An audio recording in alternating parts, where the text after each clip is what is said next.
थोड़ा उनकी एक्सेस थोड़ी ना होता है।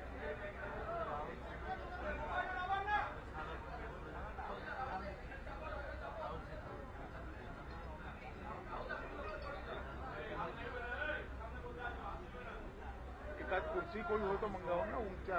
हाँ,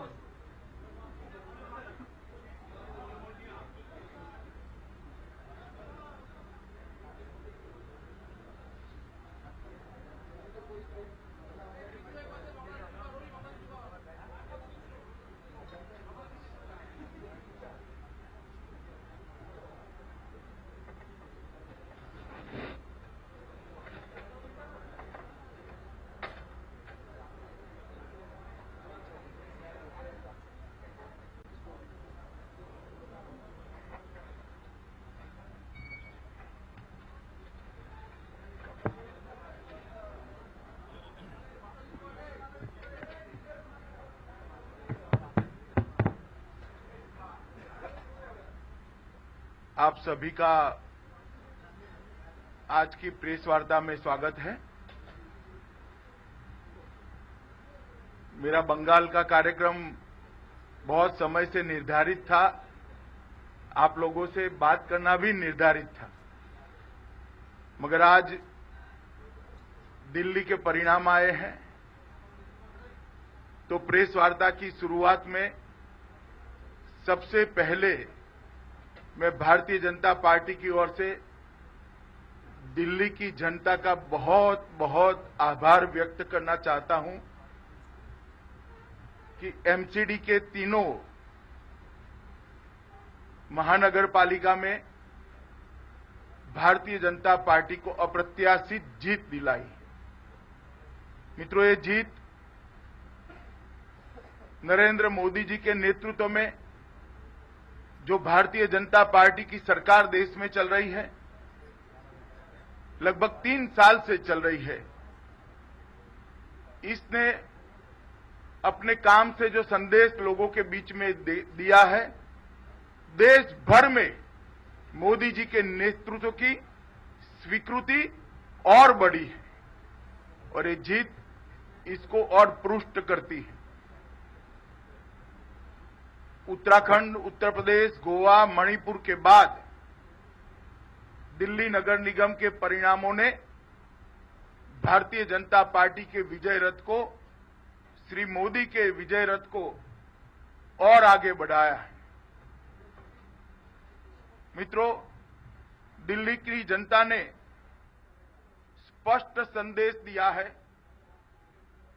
कि नकारात्मक राजनीति नहीं चलेगी, बहानेबाजी की राजनीति नहीं चलेगी, सकारात्मक तरीके से विकास के रास्ते पर सबको साथ लेके चलने वाली राजनीति चलेगी और दिल्ली की जनता ने मोदी जी की 3 साल की जो कामकाज है सरकार का, उस पर एक प्रकार से मोहर लगाया है।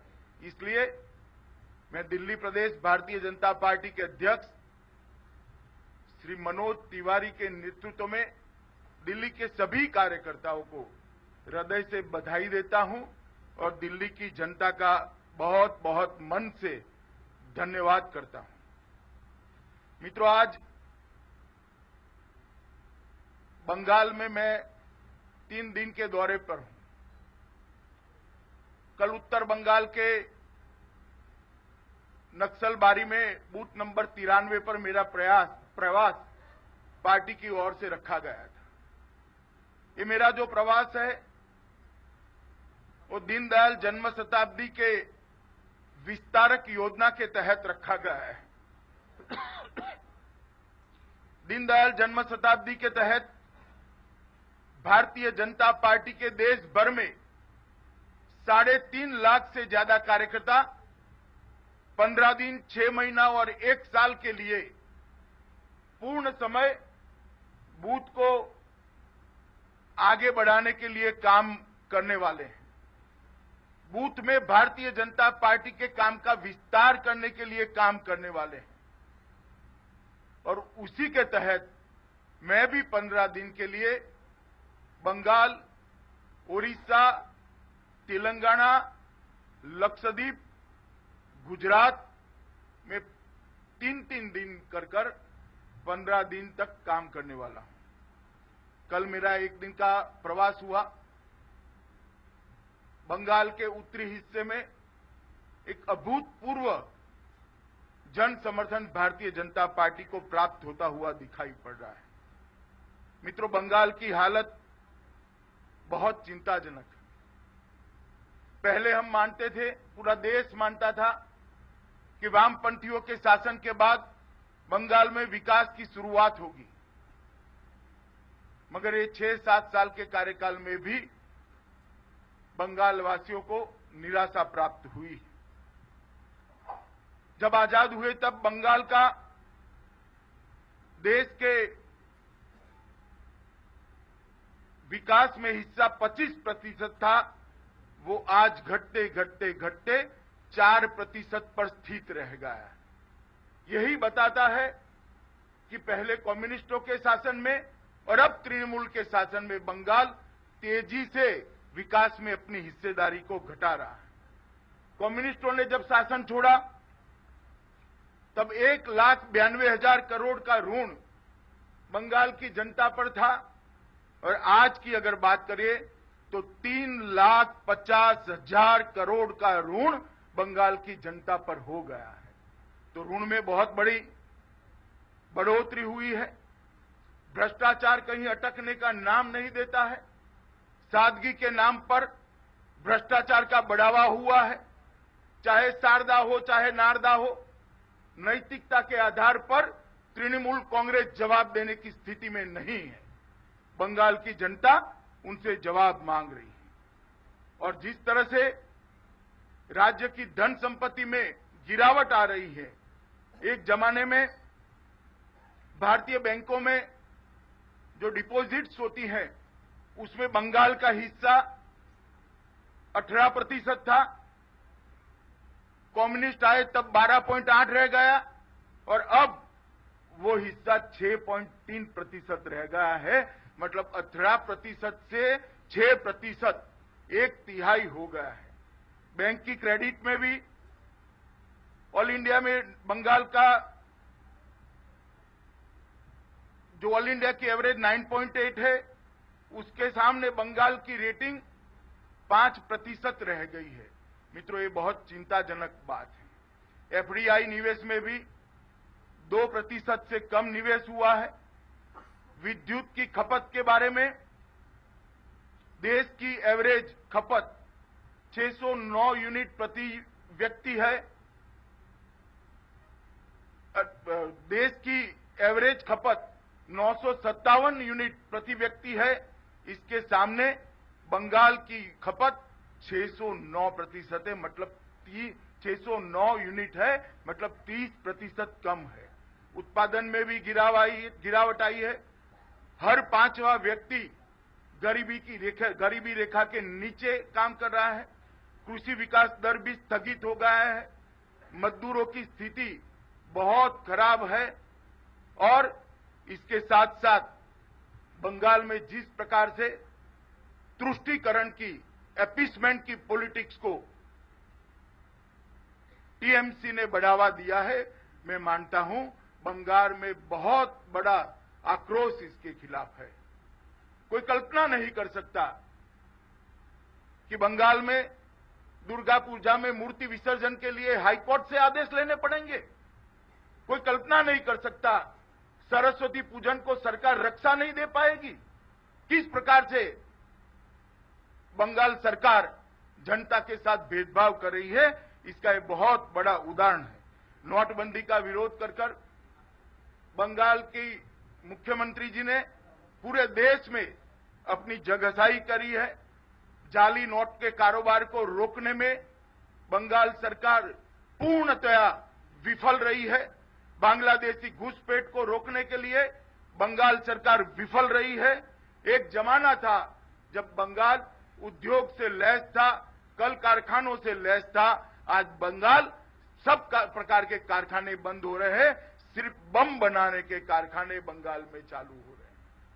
रविंद्र संगीत जिस बंगाल में गूंजता था, वही बंगाल में अब बम के धमाके सुनाई पड़ते हैं। मित्रों, मैं मानता हूं कि बंगाल की जनता इसके कारण बहुत व्यथित है, आक्रोशित है। मई में जुरामपुरा में हत्याकांड हुआ, जनवरी 16 में जनसंहार हुआ, अक्टूबर 16 में मदनीपुर में जिस प्रकार की हिंसा हुई उससे पूरा देश चिंतित है, बंगाल की जनता भी चिंतित है। मित्रों, भारतीय जनता पार्टी की सरकार ने बंगाल के विकास के लिए बहुत कुछ किया है। जहां तक बंगाल के विकास का सवाल है, 13th फाइनेंस कमीशन जो कि यूपीए सरकार के इस कालखंड को समाहित करता है, उसमें बंगाल को 1,03,539 करोड़ रुपया सेंट्रल टैक्स में से शेयर दिया था। और 14th फाइनेंस कमीशन जो नरेंद्र मोदी सरकार, भाजपा सरकार के कालखंड को समाहित करता है, उसमें ये आंकड़ा बढ़ाकर 2,89,942 करोड़ तक पहुंचा है। 1,03,000 से 2,89,000 करोड़, मतलब लगभग 3 गुना बढ़ोतरी इसके अंदर करी है। ग्रांट इन एड्स में 20 करोड़ रुपया यूपीए सरकार ने दिया था। एनडीए सरकार ने, मोदी सरकार ने, भाजपा सरकार ने 95-20 के सापेक्षता में 34,732 करोड़ रुपया देने का योजना बनाई है। Revenue deficit grant 13th finance commission में नील मिली थी बंगाल को, हमने 11,760 करोड़ रुपया रेवेन्यू डेफिसिट ग्रांट देने का तय किया है। मित्रों, स्टेट डिजास्टर की ग्रांट में भी 1263 के सामने 2140 करोड़ रुपए की ग्रांट भारतीय जनता पार्टी के सरकार ने आवंटित किया है। लोकल बॉडीज ग्रांट के अंदर 1444 करोड़ रुपया मिलते थे 13th फाइनेंस कमीशन में। 14th फाइनेंस कमीशन में 20,832 करोड़ रुपया देने का काम भारतीय जनता पार्टी की सरकार ने किया है। मित्रों, ये बहुत बड़ा योगदान भारतीय जनता पार्टी की सरकार ने दिया है। इसके साथ साथ भारतीय जनता पार्टी की सरकार ने ग्रामीण रोजगार में 51 लाख घरों में रोजगारी देने का काम किया है मनरेगा के माध्यम से, और 3745 करोड़ रुपया अलग से दिया है। 1.8 लाख घरों का निर्माण करने के लिए 2363 करोड़ रुपए की राशि दी है। 2322 ग्रामीण सड़कों के निर्माण के लिए 1209 करोड़ रुपया अलग से दिया है।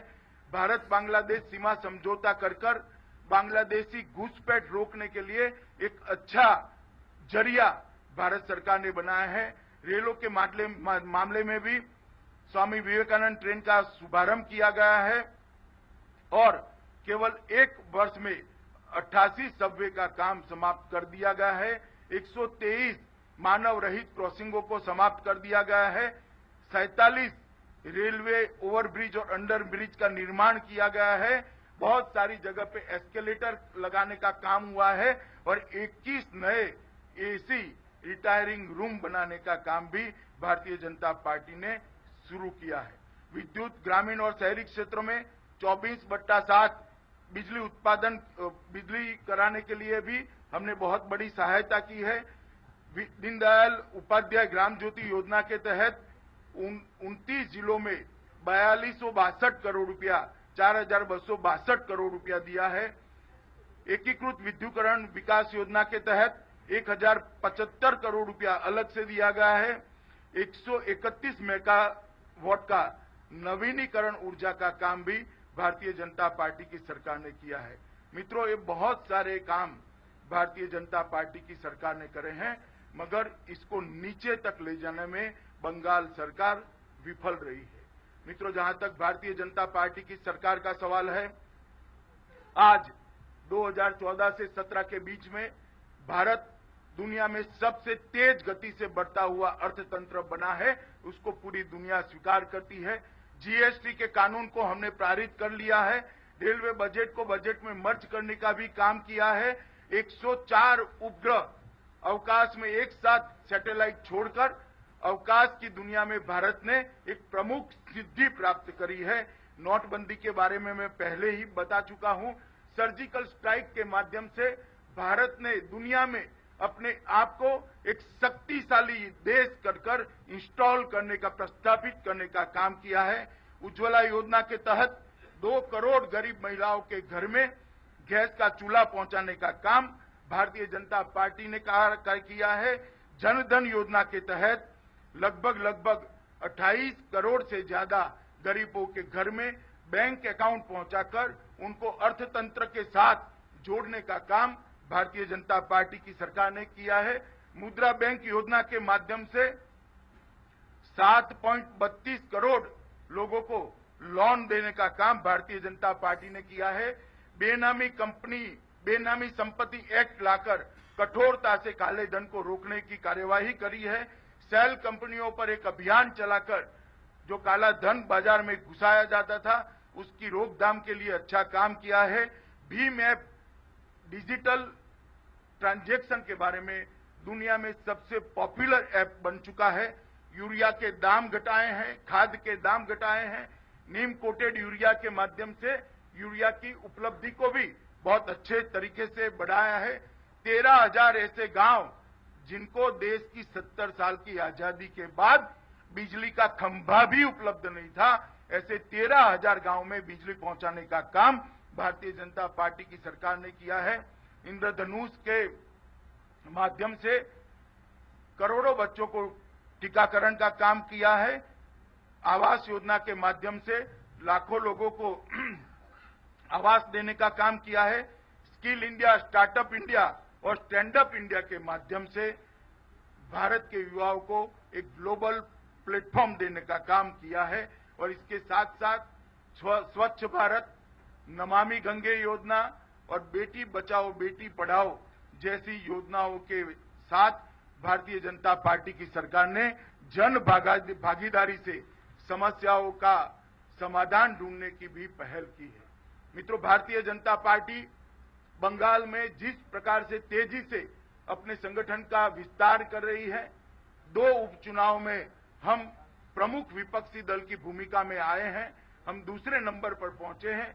मुझे पूरा भरोसा है इसी गति से भारतीय जनता पार्टी बढ़ती रहेगी और 2019 के चुनाव में सबसे ज्यादा लोकसभा की सीटें प्राप्त कर भारतीय जनता पार्टी बंगाल की सबसे बड़ी पार्टी बनने का लक्ष्य रखकर आगे चल रही है। हमारे लाखों कार्यकर्ता बूथ के विस्तार के नाते हर गांव में, हर घर में जाकर भारतीय जनता पार्टी के विस्तार का काम कर रहे हैं। भारतीय जनता पार्टी के कार्यकर्ताओं पर अनेक विध अत्याचार होते हैं, हिंसक हमले होते हैं, उनको प्रताड़ित किया जाता है, मगर तृणमूल कांग्रेस अगर ये समझती है कि हिंसा करने से, इस प्रकार का दबाव बढ़ने से वो भारतीय जनता पार्टी को रोक पाएंगे, तो मैं ममता दीदी को कहना चाहता हूं, इससे भारतीय जनता पार्टी का कमल मुरझाएगा नहीं और अच्छी तरह से खिलकर भारतीय जनता पार्टी बंगाल की जनता के बीच में प्रस्थापित होगी। जिस प्रकार की तुष्टीकरण की राजनीति बंगाल के अंदर हो रही है, मैं मानता हूं कि बंगाल की संस्कृति पर, बंगाल के संस्कार पर एक बहुत बड़ा आघात है और बंगाल की जनता इसके सामने भारतीय जनता पार्टी के साथ आ रही है। हमारे भारतीय जनता पार्टी के सभी कार्यकर्ताओं ने इस बार तय किया है, उत्तर प्रदेश, उत्तराखंड, गोवा और मणिपुर के चुनाव के बाद कि ये बार बांग्ला, अब की बार बांग्ला का सूत्र लेकर भारतीय जनता पार्टी के सभी कार्यकर्ता बंगाल के मतदाताओं के घर घर तक जाएंगे और नरेंद्र मोदी के विजय रथ को बंगाल में भी दिग्विजयी कर आगे 2019 के चुनाव में हम बढ़ेंगे। यही हम बंगाल की जनता को इस प्रेस वार्ता के माध्यम से संदेश देना चाहते हैं और करबद्ध निवेदन करना भी चाहते हैं कि भारतीय जनता पार्टी के साथ आइए और सोनार बांग्ला के पुनर्निर्माण के लिए आप भारतीय जनता पार्टी का साथ दीजिए। धन्यवाद। एक कर जरा आप बताते जाए कौन बोलेगा। एमसीडी का नेतृत्व अब कौन करेगा, और दूसरा सुकमा की घटना पर आपका जो अब क्या होगा? देखिए, जहां तक एमसीडी का सवाल है, दिल्ली इकाई इसका फैसला करेगी। अभी तो परिणाम आ रहे हैं। और जहां तक सुकमा का सवाल है, मैंने कल भी कहा था कि मैं कल नक्सलबारी से एक गांव से हमारे भारतीय जनता पार्टी की विस्तारक योजना का शुभारंभ किया है। इसका कारण यही है कि हिंसा का जवाब विकास से ही दिया जा सकता है। जहां से हिंसा की राजनीति की शुरुआत हुई थी, जो विचारधारा परिवर्तन हिंसा से आएगा, इसमें विश्वास करते हैं। उसको भारतीय जनता पार्टी का जवाब है सबका साथ, सबका विकास के माध्यम से। और जहां तक नक्सलियों का सवाल है, माओवादियों का सवाल है, भारतीय जनता पार्टी की राज्य सरकार और केंद्र सरकार कठोर कदम उठाकर इनको दंडित करने का काम करे। अमित जी, आप बताओ, एक एक का नाम बोलो भाई।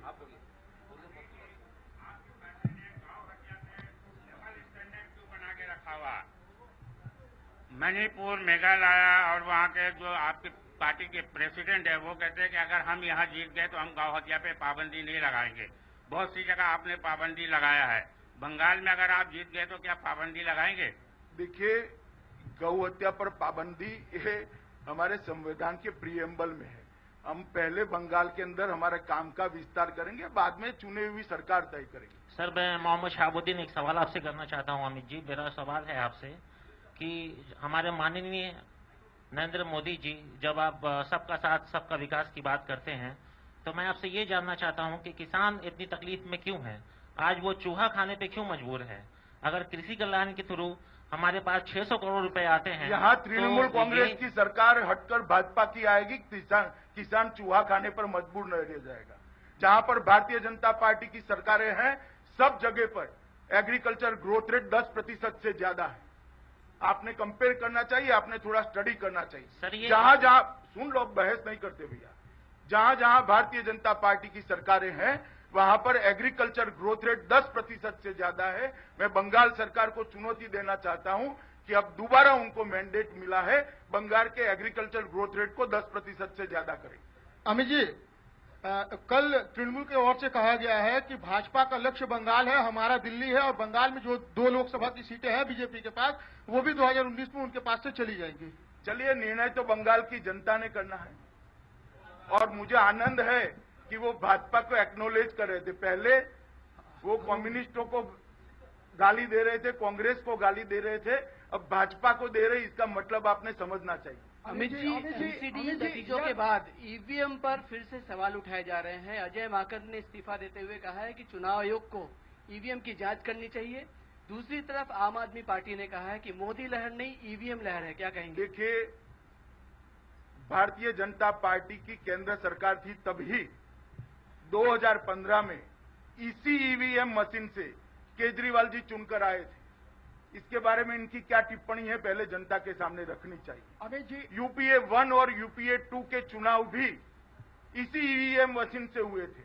अगर ईवीएम मशीन में खोट है तो वो कैसे चुनकर आए थे? मुझे लगता है सबने स्पिरिट से जनादेश को स्वीकार करना चाहिए। Amit ji, I am from Delhi. Amit ji, I am from Delhi.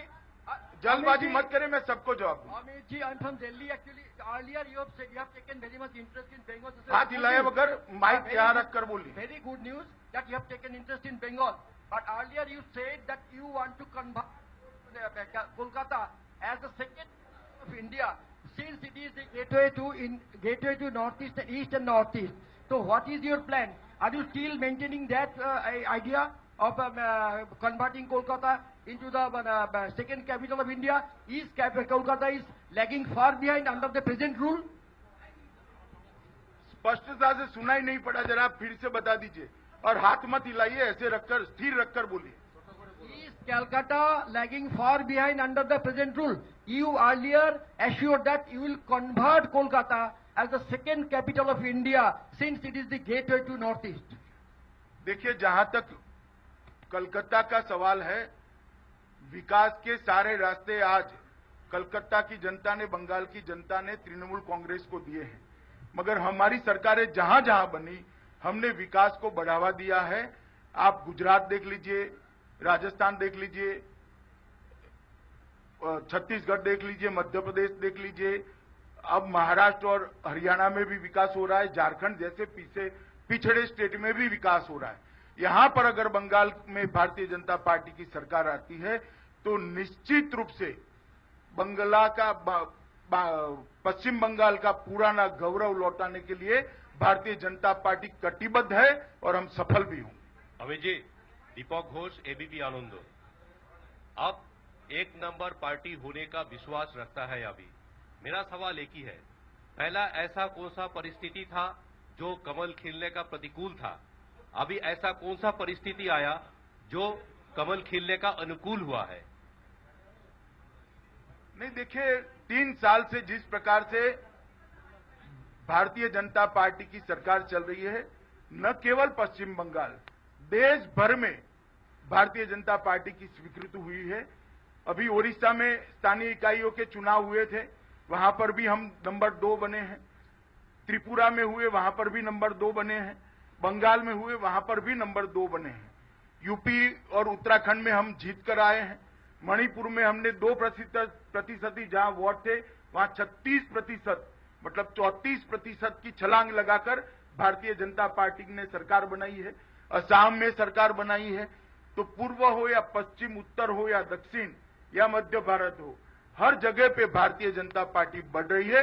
मैं मानता हूं इसका असर बंगाल में भी है। अमित जी, शबाना, मैं पूछूं, आई हैव अ माइक। एक सेकंड, बाद में। अमित जी, ना जी, हम भाजपा युक्त इंडिया बनाना चाहते हैं। हम किसी को हटाने के लिए काम नहीं करते, हम अपने विकास के लिए, हमारे विचारधारा के विस्तार के लिए काम करते हैं। अमित जी, शबाना फ्रॉम ANI, आप कह रहे हैं कि ममता बनर्जी की सरकार भेदभाव कर रही है। वहीं ममता बनर्जी का आरोप है कि आपकी सरकार दंगा फैला रही है और जातिवाद के नाम पर लोगों को अलग कर रही है। इसका जवाब क्या देंगे? कौन सी जातिवाद? क्या जातिवाद? रिलीजियन के नाम पे भेदभाव कर रहे हैं, यहाँ लोगों के ऊपर फोर्स कर रहे हैं क्या खाना नहीं खाना, इसके ऊपर उनका ये। अरे भैया, कोई जातिवाद की बात भारतीय जनता पार्टी ने नहीं करी है। देखिए, ममता जी क्या कह रही है वो छोड़ दीजिए।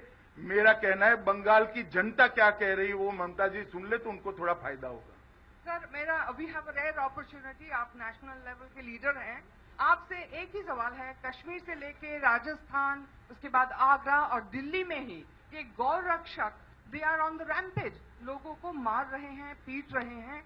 आपके पार्टी से या आपके सरकार से any message for them, because it's very frightening. बिल्कुल स्पष्ट मैसेज हमने दिया हुआ है, सबने कानून का पालन करना चाहिए, किसी ने कानून हाथ में नहीं लेना चाहिए।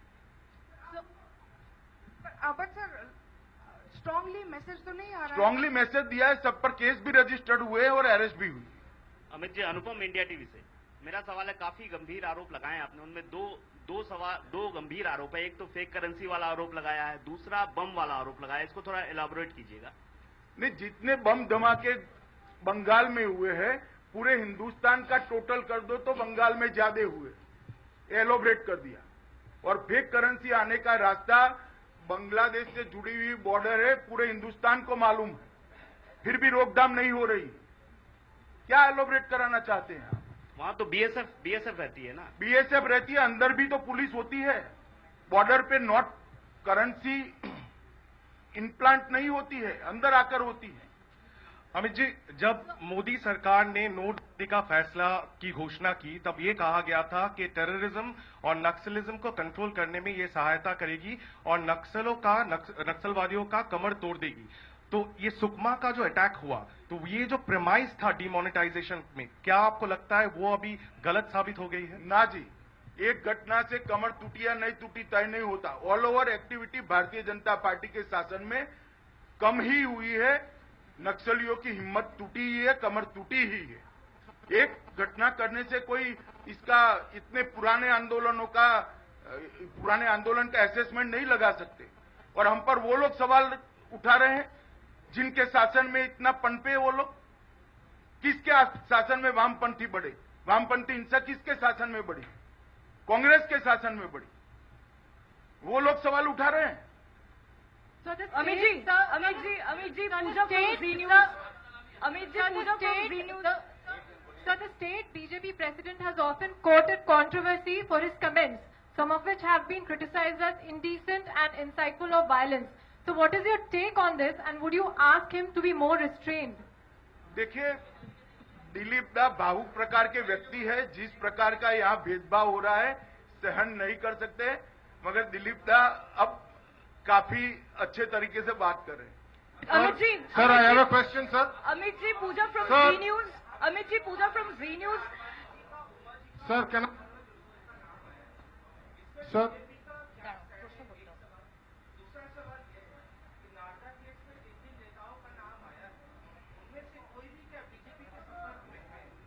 नहीं, हमारे संपर्क में कोई नहीं है। और जहां तक राम जन्मभूमि केस का सवाल है, ये कानूनी मामला है, इस पर हम कोई टिप्पणी करना नहीं चाहते। Sir, the Chief Minister has said, sir, the Chief Minister of Bengal has said that. जरा हाथ खड़ा करिए, आप कहाँ है भाई? Yes, the Chief Minister of Bengal has said that this entire Narada is a political event and she will fight it politically. 13 Trinamool leaders have been booked. What is your reaction? नहीं, जो करेगा वही तो book होंगे, जो नहीं करेगा कहां से बुक होगा? और नेता सारे टेलीविजन पर दिखाई पड़ते हैं, क्या षड्यंत्र है? आप पैसा लेते हुए दिखाई पड़ते हो, जवाब क्या है? ये कोई कोरा आरोप नहीं है। आपके पास जवाब है इसका? आपने देखा है क्या वो टेप? अंदर तृणमूल के नेता दिखाई पड़ते या नहीं दिखाई पड़ते? आप उनको क्यों नहीं पूछते? आपको उनको पूछना चाहिए कि भाई आपके नेता कैमरा के सामने घूस ले रहे हैं, क्या जवाब कर रही है आप? ये कोई आरोप नहीं है, जुबानी आरोप नहीं है, एविडेंशियल आरोप है। इसके एविडेंस है, दिखाई पड़ता है, पूरी दुनिया ने देखा है। जर्नलिस्टों ने उनको पूछना चाहिए, आप मुझे पूछ रहे हो भैया? अमित जी, बात है। अमित जी, अमित जी, पूजा फ्रॉम जी न्यूज। मेरा ये सवाल है, पिछले दिनों में पश्चिम बंगाल में काफी सांप्रदायिक हिंसा की घटनाएं घट रही है, वो चाहे धुलागढ़ हो या मालदा कालिया चौक की घटना हो। ममता बनर्जी हमेशा इन सारी घटनाओं को झुठलाती रही हैं। उनका ये कहना है कि ये बीजेपी का हैंडीवर्क है, क्या कहेंगे आप? देखिए, शासन में जो होता है उन्होंने बहाने नहीं निकालने चाहिए। मैं स्पष्ट रूप से मानता हूं कि बंगाल के अंदर शासन का सांप्रदायिकरण किया गया है, इसी के कारण घटनाएं बढ़ी है। अगर एपिसमेंट नहीं होता है तो ऐसी घटनाएं नहीं होती। अमित जी, रुक्तिम दास युग संघ से। अमित जी, आप बाद में पूछिए जरा। अमित जी, रुक्तिम दास युग संघ से।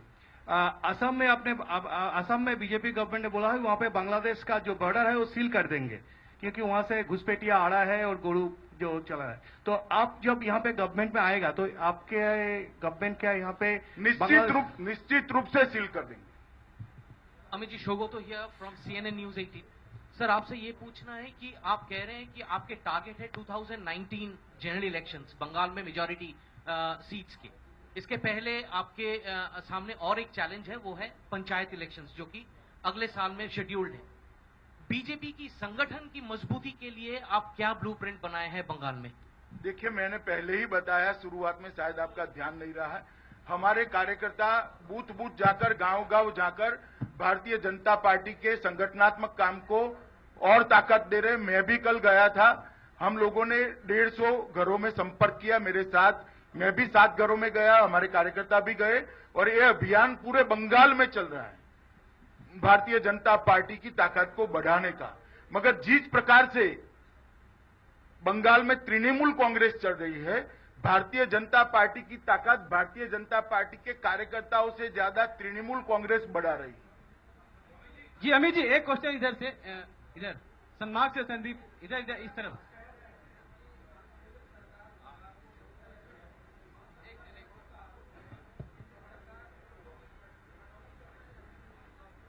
देखिए, ये जो मैंने कहा है ये सारा आप आरटीआई लगाकर कर दीजिए।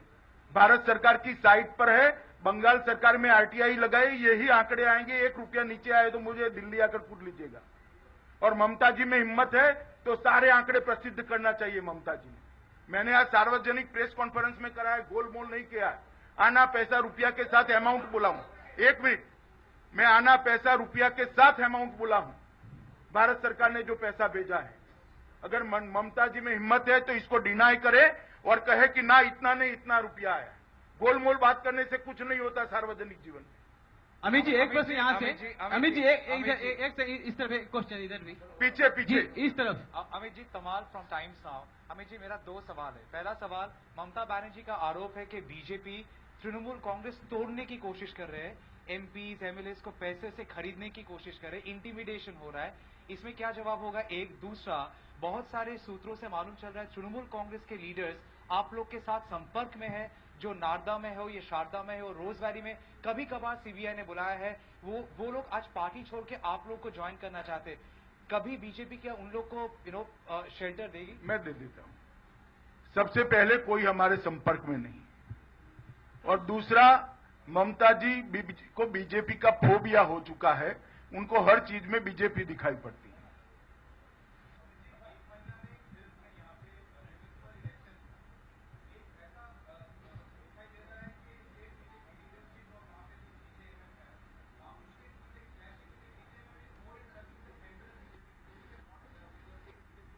कोई क्लैश नहीं है भैया, सब मेरे संपर्क में, मैं कल सबको मिलकर आया, दोनों को। आप चिंता मत करो ना, मेरी जिम्मेदारी है ना, मैं सबको मिलकर आया। जी अमित जी एक क्वेश्चन इस तरफ, अमित जी एक तरफ। अमित एक सवाल है। पहले सुन लीजिए, पहले इधर एक सेकंड। हो गया भैया, आपका हो गया भैया। अमित जी एक क्वेश्चन इधर से। बहुत सारे लोग हैं, हो गए भैया, बहस नहीं होती। एक सेकंड मैं ये कह रहा हूँ, एक सेकंड रुक जाइए। मैं बोल रहा हूँ कि बार बार प्रदेश में बड़े नेता दिल्ली से आ रहे हैं, संजीवनी बूटी जो है फूंक कर चले आ रहे हैं, तो यहाँ के जो सांगठनिक क्षमता है इसे बढ़ाने के लिए संजीवनी बूटी कहाँ से लाएंगे? आप लोगों के बीच में से ही निकलेगी संजीवनी, बाहर से नहीं आएगी। अमित जी एक सवाल है। अमित जी ईटीवी से बोल रहे हैं। कहा यह जा रहा है कि ममता बनर्जी जो बंगाल की माइनॉरिटी कम्युनिटी है, 30% वोट वो ममता बनर्जी के साथ है, और बीजेपी की अभी जो राजनीति है कि वो 70% वोट पर ध्यान दे रही है, जो बाकी जो 70% वोट है।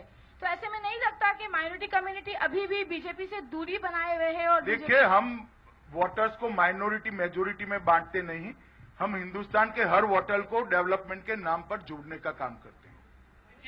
अमित जी ममता बनर्जी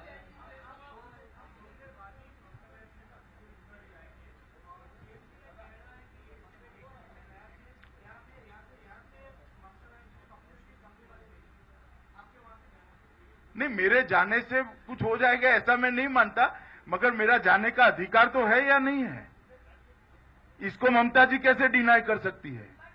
मेरा ऐसा नहीं कहना कि मेरे जाने से कुछ हो जाएगा नहीं हो जाएगा, मगर मेरे जाने की इतनी चिंता क्यों हो रही भैया?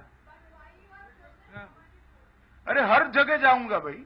कल कहां भवानीपुर था, वो भवानीपुर बंगाल का एरिया नहीं है क्या? अमित जी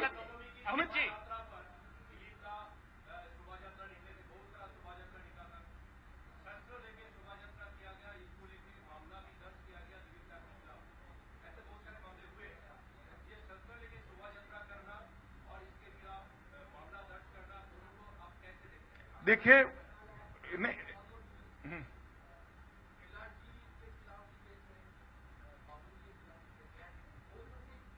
सुनिए भैया, एक के भी खिलाफ आप इतनी सारी उत्सुकता से मुझे सवाल पूछ रहे हैं। मेरे एक भी कार्यकर्ता के खिलाफ करप्शन का केस नहीं है। कोई निर्लज्जता से टीवी के सामने घूस लेते हुए नहीं पकड़ा गया है। आप जरा दूसरी ओर को तो पूछो। अमित जी ताजा टीवी से प्रसन्न था। अमित जी अगर कानून तोड़ा है तो केस चलेगा भाई, क्यों चिंता कर रहे हो? अमित जी हमारा तो शासन नहीं है यहाँ।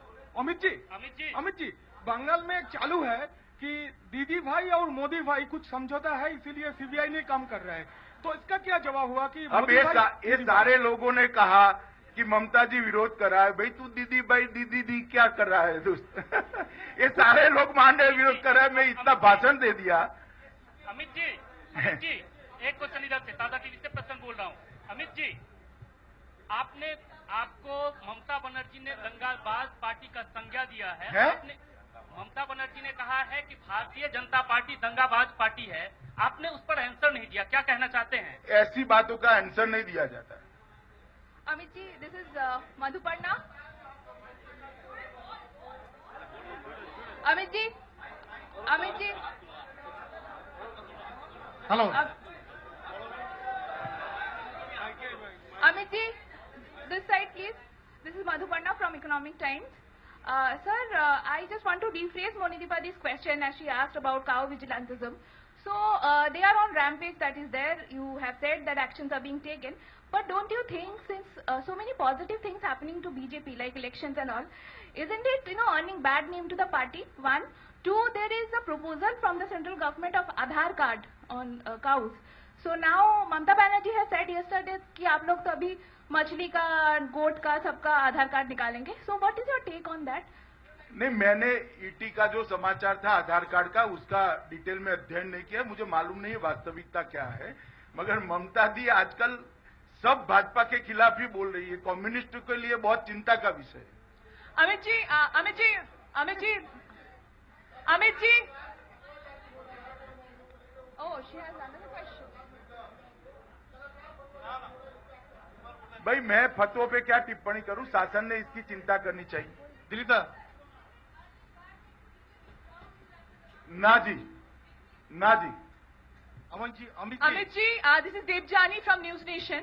आपने इसके पहले जैसे हमने दूसरे स्टेट्स को देखा है, कहीं पे गौरक्षक बहुत ज्यादा सक्रिय हो रहे हैं, कहीं पे गाय बैन किया जा रहा है. पश्चिम बंगाल के लिए क्या स्ट्रैटेजी होगी? क्योंकि पश्चिम बंगाल में कुछ बैन करेंगे तो फिर बीजेपी के लिए हमारी स्ट्रेटेजी पश्चिम बंगाल के विकास के लिए, यहाँ की गरीबी दूर करने के लिए है, यहाँ की बेरोजगारी दूर करने के लिए है और यहाँ सांप्रदायिक तनाव कम करने के लिए. मछली बैन करने की कोई स्ट्रैटेजी है बीजेपी की? मेरा जवाब दे दिया. One question for Amit ji. हम लोग देखे हैं भुवनेश्वर में कार्यकारिणी बैठक का खत्म होने के बाद, या भुवनेश्वर में कार्यकारिणी कमेटी बीजेपी का बैठक खत्म होने के बाद में दीदी भुवनेश्वर में आप लोग का जो बैठक खत्म होने के बाद में ममता जी नवीन से भेंट किए. वहां का बाद में वो बोले जितना आंचलिक दल है सब इकट्ठा करने के लिए वो प्रयास जारी रखेंगे.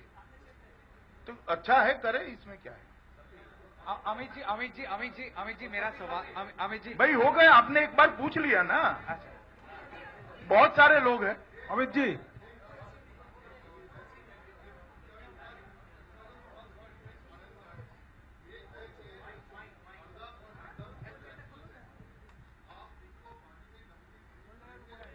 ये काल्पनिक सवाल है. हमें किसी ने संपर्क ही नहीं. अरे सुनो भैया, किसी ने संपर्क ही नहीं किया है. यदि तदी जर्नलिस्ट कर सकते हैं, मैं नहीं कर सकता. संपर्क कराओ ना तो उनको जवाब दे देंगे. तुम क्यों चिंता कर रहे हो? अमित जी.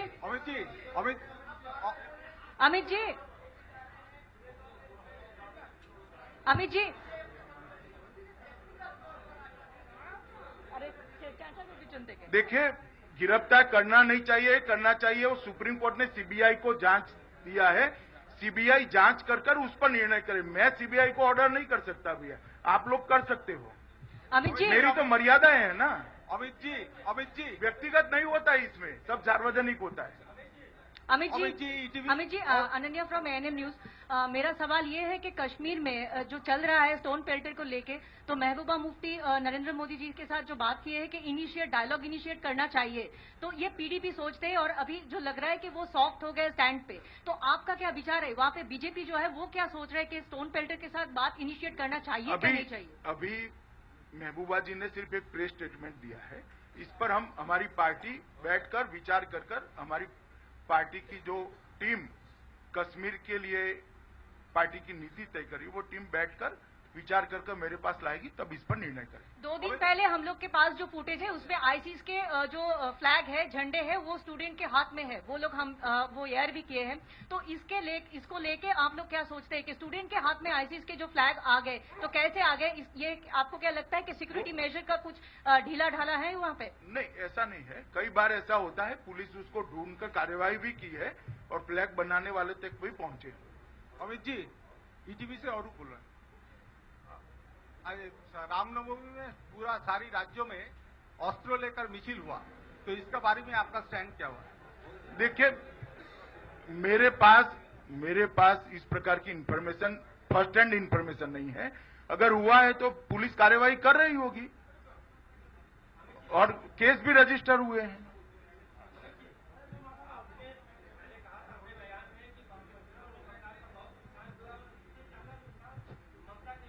जी,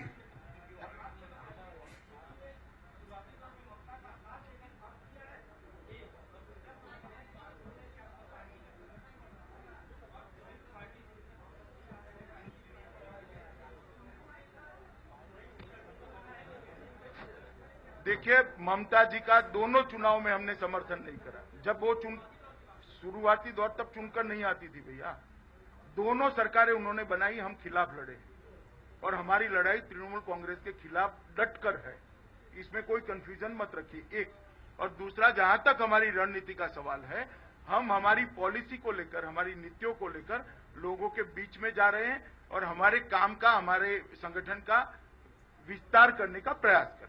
अमित जी, हमारा तो छोटा सवाल है। चले भैया, अमित जी, बहुत बहुत धन्यवाद आप लोगों का, बहुत बहुत धन्यवाद। एक question, thank you very much. एक क्वेश्चन, अमित जी